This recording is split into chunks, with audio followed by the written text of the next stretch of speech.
Hey friends, this is a little bit longer video than you're used to seeing me doing for pre-recording, but it's going to be worth it, guys. I found this tray at Michael's on sale back in the fall, and I had to pick it up because it was so cute. So what I've done is I have cleaned my surface, and right here you see me applying my dead flat varnish. I am applying this varnish over here because I didn't want to sand it down and do all the things. So I just made sure that it was thoroughly cleaned with some alcohol isopropyl, I think is what it's called. And then I just went in with my dead flat varnish. Once that varnish was dry, I did the same step before I laid the paint inlay.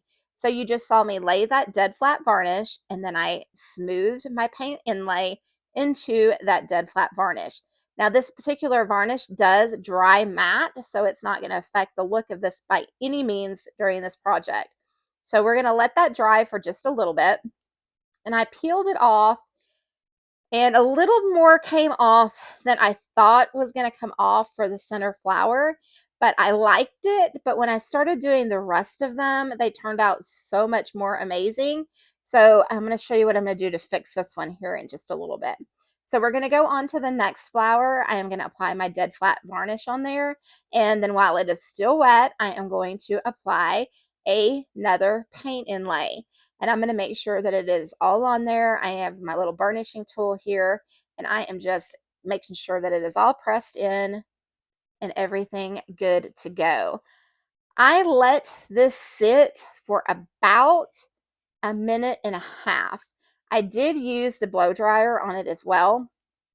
I After I did the first one, I wanted to try something on the second one. I've never done a surface like this before, so it was kind of an experiment, but I did get it very, very dry. Very dry. I did it with the blow dryer, and it seemed to work much better for me than how I did the one in the center. So I just made sure those edges were wet so I could get it off. And I mean, I think it turned out almost like phenomenally fantastic. So once I got that one off, I thought, let's see another one and see what it does on this particular surface. So I spritzed it with a little bit of water and then just pulled it back. But one thing that I did that I haven't done in some other projects that I've used the dead flat on, I actually did dry it with a blow dryer. The other ones I haven't used a blow dryer on, but this one I did. So then we're going to come up here and we're going to do our next flower. We just did the dead flat varnish like we did before. We got it all adhered. We took our little tool right here, make sure that it is burnished in.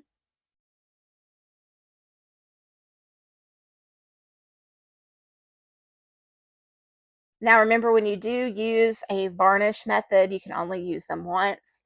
So I was kind of bummed that the one in the middle, I can't use it again, but it did have a lot of paint on it. But I'm going to show you what we did here in a second just to kind of get it all to flow a little bit better. You can tell here that I'm getting it completely dry, just like we did over there.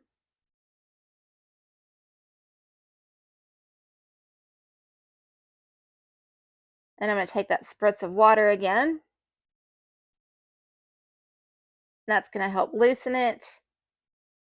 And y'all, they're flawless. Like, they look so good with that method. And that's not what I did on the very first one that I did. So what I'm going to do when I get this one removed might kind of shock you, but you know me, I got to live on the edge sometimes, guys. Look how pretty that one turned out. So what I decided to do, because my varnish is a water-based varnish and we had a water-based paint on top of it, I decided to take off that middle paint inlay. I wanted it to look like the other ones, so I decided to take it off. And yes, I did waste a paint inlay, but I learned with the other two inlays what I needed to do it correctly. And since it's such a gorgeous piece as it is by itself, I wanted it to be perfect for me, if that makes sense. So I am not going to be able to use that paint inlay again, but this worked and I was so happy. And this is just to kind of show y'all too, guys, if you do something and you don't like it and it is fixable, you can fix it. Yes, you may lose a little bit of your product because you'd have to fix it, but you can and you will fix it. So I just put on my varnish again, and I laid down my paint inlay once I laid that varnish down. And then we're going to do the same thing, lay it down, take our varnishing tool. I know it's called something specific, but I can't think of what it's called right now at the moment. And really just get that in there. I think this piece would be really cool too, to paint the piece and then do the paint method. I think that would look gorgeous with a white color around those edges. I just didn't do it on this piece because this is the first time I've ever done a piece like this with the inlays. And like I said, it's kind of an experiment piece.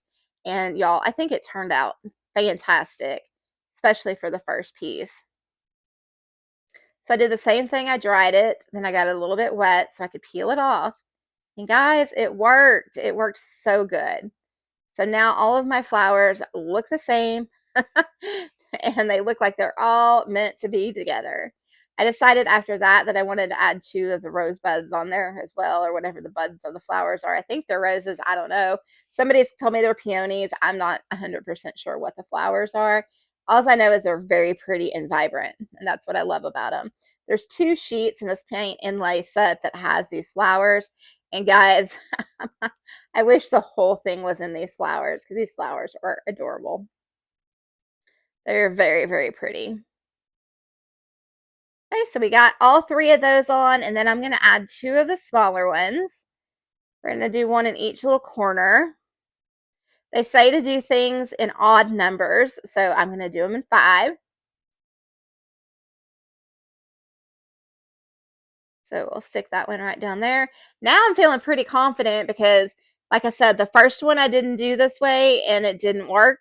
But the other ones that I burnished in with my little roller and then let it dry and then, got it a little bit wet to pick off that carrier sheet worked fantastically. So I'm doing 2 at one time now, y'all. I feel very confident that I've got this down. And like I said, it took an experiment. I had one of my flowers had to take a road of experiment and didn't get to make it onto the piece, but it was a learning curve to make me know how to do the other ones. So sometimes you got to practice, and that practice piece may teach you exactly what you need to know for the rest of your pieces. That's the way I look at it, guys. Inlays are a little bit different to work with because every crafter crafts with different paint. They use different varnishes. They use different things. So you try to tell everybody to use a specific product, and they may not have that product. They may not be able to afford that product, and it will work. It'll have some effect with your outcome of your inlays. It will. The type of paint you use, the surface you use. If you use a wood surface that's very porous, if you use a surface that hasn't been cleaned or prepped before your paint is on there, so many things can come into play when you're doing your paint inlays. So just remember, this is what I tell everybody, have patience. You can make some fantastically beautiful projects with your paint inlay pieces. You just have to have patience and don't give up, guys. If you get one that doesn't come out just how you want it, don't give up. Because if I would have given up, and I'm going to say I messed up on a lot of my pieces in the beginning, but if I would have given up on any of those pieces, this piece right here would not have happened because I wouldn't have had the chance to do it. I've been too scared to do it. And look how beautiful it is. So I am glad I didn't give up on this journey, and I hope you don't either. If you have any questions, please reach out to me. I want you to feel so comfortable working with paint inlays. They are a fun, fun, fun thing to work with. Lastly, when I am getting ready to be done with this project, I use Rust-Oleum 2 times matte. I will spray it twice, normally once, and then when it's dry, I'll spray it again. Right there, I'm just making sure there's no excess water on the tray. And then we'll spray that varnish, I kind of heat it up a little bit, but it's still a little tacky to the touch. So I try not to mess with it a whole lot the first 24 hours. And then if I want to put another coat of that on there, I can, or I can use dead flat varnish since I've done a spray on there first. But I recommend a spray because it says you can do half water to half uh, varnish, and that kind of scares me because I'm not real sure that I won't accidentally wipe my paint back. So that's why I use the spray, guys. I hope you love this project as much as I do. If you're interested in these inlays, drop a comment down below and comment paint inlay. If you want to know about any of the decoupage projects, just comment decoupage. I appreciate you watching. I would really love it if you could spread this video around so everybody could see this project. I'm really super happy with it, and I want to get it out there as far as I can. Thanks for watching, guys, and I'll see you again soon with another really cool project.